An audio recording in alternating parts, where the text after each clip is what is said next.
भागवत महापुराण से ली गई गौकर्ण और धुंधुकारी की कथा। आत्मदेव ब्राह्मण और उनकी पत्नी धुंधली की कथा।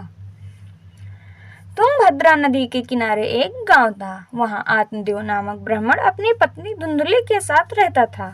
आत्मदेव सज्जन व्यक्ति थे, परंतु धुंधली स्वभाव की झगड़ने वाली और दूसरों के दोष निकालने वाली स्त्री थी। आत्मदेव निसंतान थे, इसलिए बहुत दुखी रहते थे। संतान प्राप्ति के लिए आत्मदेव ने बहुत प्रयास किए, पर कोई सफलता नहीं मिली। अतः उन्होंने आत्महत्या करने का निश्चय किया। आत्मदेव वन की ओर निकल गए। रास्ते में उन्हें एक महात्मा जी मिले। आत्मदेव उन महात्मा के सामने रोने लगे। महात्मा ने उनके दुख का कारण पूछा। आत्मदेव ने कहा कि मेरे पास खाने पीने के लिए तो बहुत है, परंतु मेरे पास खाने वाला कोई नहीं, अतः मैं दुखी हूँ। इसलिए मरने की इच्छा से आत्महत्या करने यहाँ आया हूँ। संतान के लिए मैं इतना दुखी हूँ कि सब सूना सूना लगता है। जिस गाय को पालता हूँ वह भी बांझ हो जाती है। जो पेड़ लगाता हूँ वह भी फलता फूलता नहीं है। मैं बहुत अभागा हूँ। ऐसा कहकर आत्मदेव फूट फूट कर रोने लगा। महात्मा जी ने कहा, तुम्हारे कोई संतान नहीं है, यह तो ईश्वर की कृपा है। जिसके कोई संतान नहीं होती वह तो सभी ऋणों से मुक्त होता है। अतः हे ब्राह्मण, पुत्र लालसा का मोह त्याग दो, क्योंकि पुत्र की कामना से धन की संसार की सभी इच्छाएं जागेंगी और तुम परमात्मा से दूर हो जाओगे। प्रतिकूलता में भी जो परमात्मा की कृपा का अनुभव करता है वही सच्चा वैष्णव भक्त है।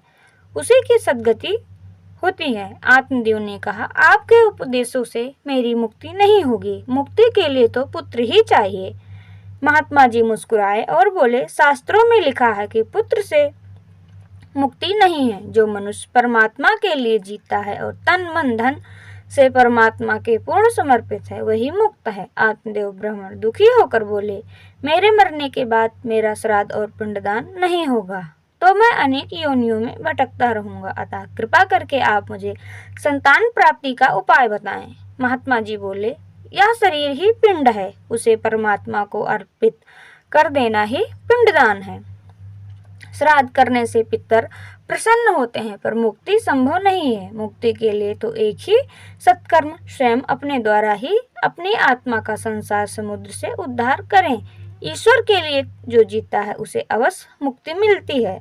परंतु आत्मदेव को महात्मा के वचन न सुहाए और आत्मदेव ब्राह्मण ने कहा, महात्मा जी, मुझे तो आप पुत्र दे दीजिए, नहीं तो मैं आपके सामने ही प्राण त्याग दूंगा, जिसका दोष आपको भी लगेगा।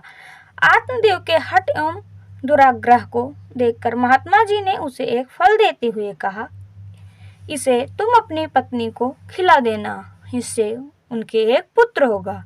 तुम्हारी स्त्री को 1 साल तक सात्विक जीवन जीना होगा। यदि वह ऐसा करेगी तो बालक शुद्ध स्वभाव वाला होगा। आत्मदेव खुशी खुशी फल लेकर लौटा और अपनी पत्नी को फल दिया। धुंधली ने फल नहीं खाया। अनेक कुतर्क सोचने लगी, अरे गर्भावस्था में तो भारी कष्ट उठाना पड़ेगा, झंझट ही झंझट। मैं बालक का लालन पालन कैसे करूंगी? और इस फल के रूप में सुखदेव जी ने जैसा बालक आ गया और 12 वर्ष तक मैं गर्भवती रही तो मैं मर ही जाऊंगी। धुंधली ने अपनी छोटी बहन से सारी बात कही तो उसने एक युक्ति बताई, मैं गर्भवती हूँ, मुझे बालक होने वाला है, तो ऐसा करती हूँ, मैं तुझे अपना बालक दे दूंगी। तू आज से ही गर्भवती होने का नाटक कर और ये फल गाय को खिला दे।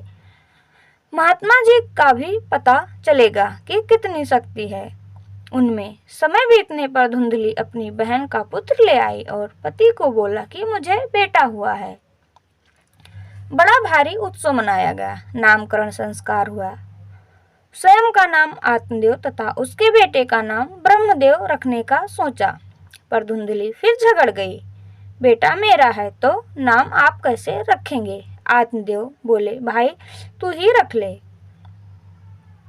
उसने कहा, मेरा नाम धुंधली है तो मेरे बेटे का नाम धुंधुकारी होगा। धुंधली ने गाय को जो फल खिलाया था उसके 2 महीने पश्चात गाय के गर्भ में मनुष्य का बालक पैदा हुआ, जिसके कान बड़े बड़े थे, इसलिए आत्मदेव ने उनका नाम गोकर्ण रखा। अब दोनों बड़े होने लगे। धुंधकारी दुष्ट प्रवृत्ति का था और गोकर्ण बड़ा ही सात्विक प्रवृत्ति का था। धुंधकारी सारे दुष्कर्म करता, शराब पीता, जुआ खेलता, घर की सारी संपत्ति ले जाता। धीरे धीरे उसने सारी संपत्ति नष्ट कर दी। इसलिए तो पुरानी कहावत है, पूत कपूत तो क्यों धन संचय, पूत सपूत तो क्यों धन संचय। अगर पुत्र दुष्ट है तो आपके खून पसीने की कमाई सब बर्बाद कर देगा, और अगर पुत्र सपूत है तो खुद मेहनत करके धन अर्जित कर दे लेगा। इधर एक दिन धुंधकारी ने आत्मदेव की भी पिटाई कर दी। पुत्र के दुराचरण को देखकर आत्मदेव को बड़ा दुख हुआ। उसने सोचा कि अच्छा तो पुत्रहीन ही रहता। पिता के दुख को देखकर गोकर्ण पिता के पास आया और उन्हें वैराग्य का उपदेश दिया। गोकर्ण के कहने पर पिताजी ने इस संसार को छोड़कर, मोह से बंधन वाला है संसार में सिर्फ भगवत दृष्टि रखकर ही हम सुखी हो सकते हैं, अतः पुत्र मोह त्याग कर भगवत भक्ति करिए, तभी मनुष्य जन्म सफल है। जो मनुष्य को चाहे सदा तो शरण राम की ले भक्ति में, पर दोष दर्शन विघ्न है। अतः हे पिताजी, आप धुंधकारी की गतिविधियों की तरफ ध्यान न देकर वन में जाकर प्रभु की आराधना करें। गोकर्ण की बात समझ पुत्र मोह त्याग कर आत्मदेव गंगा के किनारे आ गए। भागवत के 10वें स्कंद का रोज पाठ करते थे और उसी जीवन में उन्हें श्री कृष्ण की प्राप्ति हो गई। धुंधकारी को प्रेत योनि की प्राप्ति हुई और उससे उद्धार आत्मदेव के चले जाने के बाद एक दिन धुंधली भी पुत्र के उपद्रव से दुखी होकर कुएं में जा गिरी और उसकी मृत्यु हो गई। इधर गोकर्ण जी तीर्थ यात्रा के लिए निकल गए। खुली छूट मिलने के कारण अब धुंधकारी 5 वेश्याओं को घर में ले आया। वह वेश्याओं की मांगों को पूरा करने के लिए डाका डालता, शराब पीता, जुआ खेलता। इनकी मांगों को पूरा करते करते एक दिन धुंधकारी ने राजा के महल से भी चोरी कर ली। वेश्याओं ने सोचा, यदि यह जीवित रहा तो एक न एक दिन हम सब पकड़े जाएंगे, अतः इसे मार ही डालें तो अच्छा रहेगा। ऐसा सोचकर रात को वेश्याओं ने सोते हुए धुंधकारी को रस्सी में बांध दिया और जलते हुए अंगारे उसके मुंह में भरकर उसे तड़पा तड़पा कर मार डाला। फिर उसके शरीर को वहीं धरती में गाड़ दिया। धुंधकारी अपने कुकर्मों के कारण भयंकर प्रेत हुआ।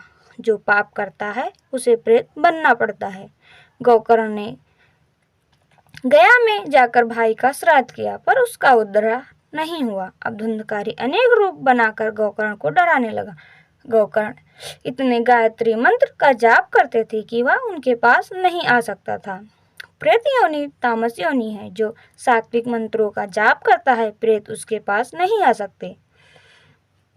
गोकर्ण ने पूछा, तू कौन है? धुंधकारी ने कहा, मैं तुम्हारा भाई धुंधकारी हूँ। हे भाई, तुम दयालु हो, मुझे इस प्रेत योनि से छुटकारा दिलाओ। गोकर्ण बोले, अरे मैं तो तेरा गया में पिंडदान कर दिया, फिर भी तेरा उद्धार नहीं हुआ।